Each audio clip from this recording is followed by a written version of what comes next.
नमस्कार। हम सभी पर महाराज जी का आशीर्वाद और बजरंगबली जी की कृपा सदैव बनी रहे। आप पर ईश्वर की कृपा है और आपके जीवन में अब अच्छा समय आने वाला है। इस बात का पता आपको कैसे चल सकता है?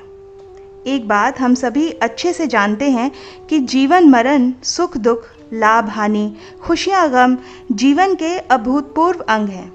सभी महत्वपूर्ण हैं। जहाँ मान ज़रूरी है वहाँ अपमान भी ज़रूरी है। सुख है तो दुख है। सब एक ही प्रणाली का हिस्सा हैं।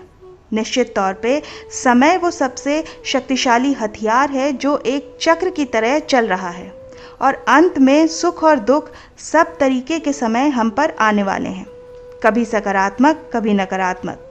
इस बात को अच्छे से हमें समझना है। फिर भी हमारा मन ये उम्मीद करता है कि अच्छा समय अगर आने वाला है तो हम ये कैसे जान सकते हैं, हम ये कैसे पता चल सकता है। तो नारद मुनि जब बैकुंठ धाम गए तो उन्होंने भगवान श्री विष्णु जी से इन्हीं संकेतों के बारे में पूछा था। भगवान श्री विष्णु जी ने उन्हें बताया कि वो मनुष्य के पास ऐसे संकेत भेजते रहते हैं जिससे आने वाले समय के बारे में हमें थोड़ी बहुत जानकारी मिल जाती है, हमें थोड़ा बहुत अनुमान लगता रहता है। प्रकृति के द्वारा, पशुओं के द्वारा, शुभ संकेतों के द्वारा और परमात्मा के भक्तों के द्वारा हमें ऐसे कुछ संकेत दिए जाते हैं। तो आइए जानते हैं इन संकेतों के बारे में। जो सबसे पहला संकेत है वो ये है कि अगर आपकी आंखें ब्रह्म मुहूर्त के बीच यानी कि सुबह 3 से 6 के बीच में खुल जाए और आपको उठते ही ईश्वर का स्मरण होने लग जाए या ऐसा प्रतीत हो कि कोई दिव्य शक्ति आपको जगा रही है, कोई दिशा दे रही है, कोई दिशा दिखा रही है, आपके मन में कुछ ऐसे विचार चलने लगें जो आपके भविष्य से जुड़ा हुआ हो। अगर ऐसे विचार चल रहे हों, अगर आपको लग रहा है कि कोई आपको दिशा दिखा रहा है, रात में जो सपने आपने देखे हैं और उसके बाद जब आप सुबह उठें तो जो मन में आपके भाव आ रहे हों वो तरक्की के आ रहे हों, सकारात्मक आ रहे हों, तब निश्चित तौर पर ये समझ लीजिए कि कामयाबी के नए द्वार आपके लिए खुलने वाले हैं। जीवन की योजनाएं मिलने वाली हैं और ईश्वर स्वयं आपका समर्थन कर रहे हैं। कोई दिव्य शक्ति आपके साथ है। ऐसे में आप बिल्कुल निर्भय होकर आगे बढ़िए और आपको ये जान लेना चाहिए कि अब आपका अच्छा समय आ चुका है, अच्छा समय चल रहा है, ऐसा आप मान सकते हैं। अब आते हैं दूसरे संकेत पर। दूसरा जो संकेत है वो ये है कि कभी कभी आपने अनुभव किया होगा कि आपका मन बिना किसी कारण के ही प्रसन्न हो जाता है, चेहरा एकदम खिला हुआ रहता है और मुस्कुराहट उस पर स्वतः ही आ जाती है। ये संकेत भी बताते हैं कि आपके जीवन में खुशियाँ दस्तक देने वाली हैं, जिससे आप सदैव ही प्रफुल्लित रहेंगे। ऐसे समय में आप जिस चीज़ के बारे में सोचेंगे उस चीज़ के बारे में आपको खुशखबरी ज़रूर मिलती है। तो आप ये निश्चित समझ लीजिए कि ये वही समय है जब ईश्वर आप पर प्रसन्न है और ये अति शुभ संकेत है। तीसरा संकेत है कि अगर आपके द्वार पर गौ माता कुछ खाने के लिए आ जाए, मतलब ये पशुओं के द्वारा संकेत भिजवाए जा रहे हैं। गौ को तो हम माता स्वरूप मानते हैं, लेकिन अन्य पशुओं की बात अगर हम करें तो बिल्ली है या वानर है, मतलब बिल्ली घर के आसपास अगर बच्चों को जन्म दे या बिल्ली के छोटे बच्चे आपको दिख जाएं या फिर बंदर आपके घर से खाने पीने की चीज़ें उठा लें या पक्षी चहकते हुए आपके घर में डेरा लगाए रखें, तो आप ये जान लीजिए कि ये यकीनन आपकी नकारात्मकता को खींचकर दूर लेकर जा रहे हैं और जीवन में शुभ समय का संकेत दे रहे हैं। इसलिए कहा जाता है कि सुबह अगर आपको जीवन में कठिन समय चल रहा हो तो आप सुबह उठकर पक्षियों को दाना डालिए या बिल्ली या कुत्ते को रोटी खिलाइए। ये इसलिए कहा जाता है क्योंकि वो आपके जीवन से नकारात्मकता को खींच कर ले जाते हैं। ये बहुत ज़रूरी है, बहुत ही आवश्यक है। इसलिए ये शुभ संकेत में गिना जाता है कि आपके जीवन में अब जो समय आ रहा है वो आपको मजबूत बनाने के लिए आ रहा है, आपको शक्तिशाली बनाने के लिए आ रहा है। आप किसी योग्य पदवी पर पहुंचने वाले हैं, जीवन में अच्छे संबंध के स्तर पर पहुंचने वाले हैं या फिर आपकी आध्यात्मिक स्तर पर उन्नति होने वाली है। अब आते हैं चौथे संकेत पर। चौथा संकेत जो है वो ये है कि छोटे बच्चों में ईश्वर बसते हैं। ऐसा हम सब मानते हैं कि अगर कोई छोटी कन्या या छोटा शिशु कोई छोटा बच्चा अगर आपको देखकर बार बार मुस्कुराए या आपके घर में उनका आना हो, चाहे अपने चाहे किसी और के ही सही, लेकिन आपके आंगन में खुशी से वो बच्चे खेलें और आपके साथ उनको खुशी का अनुभव हो, आपको देखकर वो बच्चे मुस्कुराएं, तो ये बहुत ही शुभ संकेत माना जाता है। ये संकेत ये भी दर्शाते हैं कि आपका जीवन जो है वो नई खुशियों से भरने वाला है। आपके जीवन में कुछ नए रिश्ते जुड़ने वाले हैं और इसी प्रकार परमात्मा की कृपा आप पर बहुत बरसने वाली है। बच्चों के रूप में ईश्वर मुस्कुरा रहे हैं, तो उनकी मुस्कुराहट की आप कदर करिए।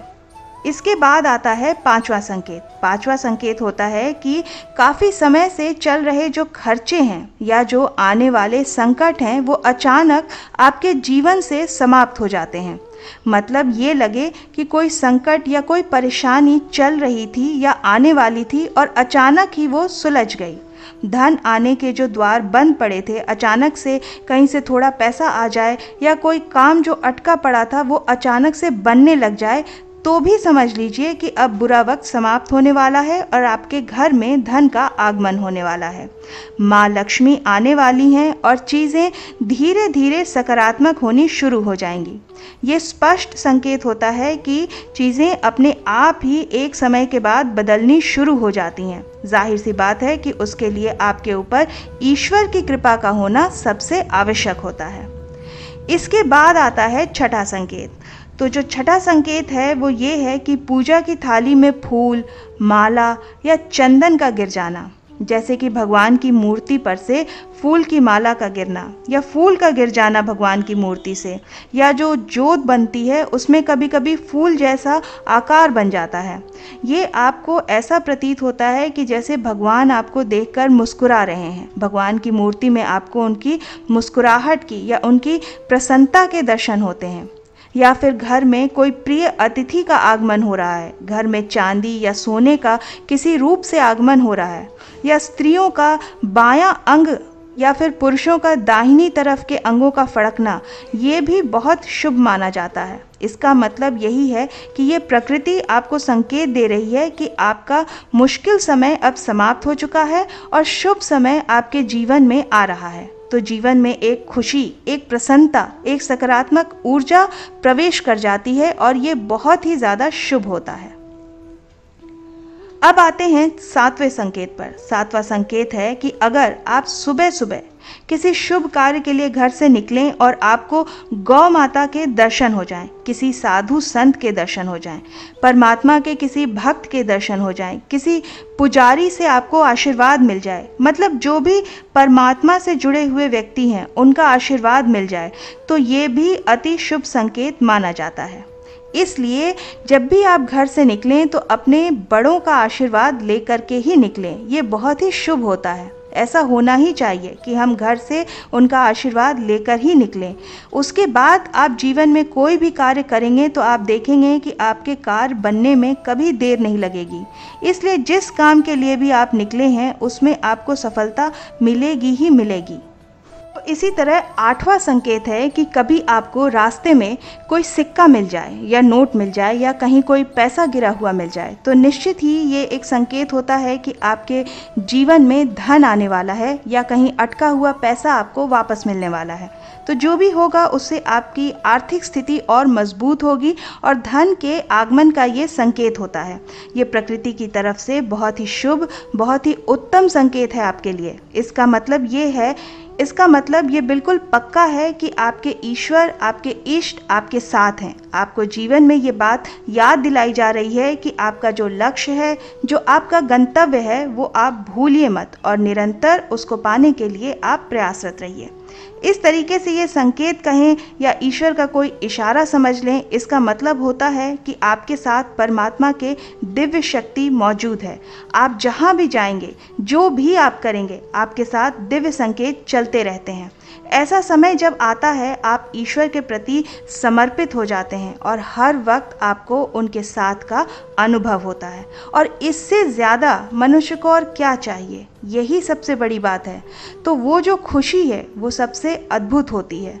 मैंने ये जो बिंदु, जो संकेत आज आपको बताए हैं वो सबके लिए हैं, ताकि आपको ये एक आशा मिल सके कि अब जीवन में दुख टल गए हैं और शुभ समय का आगमन होने वाला है, तरक्की का समय आने वाला है। ऐसे समय में नए कार्य, नए शुरुआत, नए संबंध, नए लोगों से मिलना जुलना और नए काम शुरू ज़रूर कर लेना चाहिए, क्योंकि जब समय अच्छा होता है तो जो भी काम आप करेंगे उसमें आपको परिणाम भी अच्छा ही मिलता है। तो मैं उम्मीद करती हूँ कि इस अंक से आपको अवश्य कोई ना कोई सहायता ज़रूर प्राप्त होगी। हमारे गुरुदेव, हमारे इष्ट श्री गुरुदेव महाराज जी श्री नीम करोली बाबा जी से अपनी मन की बात कहने के लिए, उनको अपनी अर्जी लगाने के लिए आपको क्या करना चाहिए, ये जानने के लिए आप हमारा कल का वीडियो क्लिक कर कर ज़रूर देखिएगा। आशा करती हूँ कि आज का ये अंक आपकी साधना में और महाराज जी की भक्ति में सहायक सिद्ध होगा। इसी प्रार्थना के साथ मिलते हैं अगले अंक में। तब तक के लिए जय बाबा की। हरे हरे हरे राम राम राम हरे हरे, हरे कृष्णा कृष्णा कृष्णा हरे कृष्णा, कृष्णा हरे कृष्णा कृष्णा कृष्णा कृष्णा कृष्णा कृष्णा हरे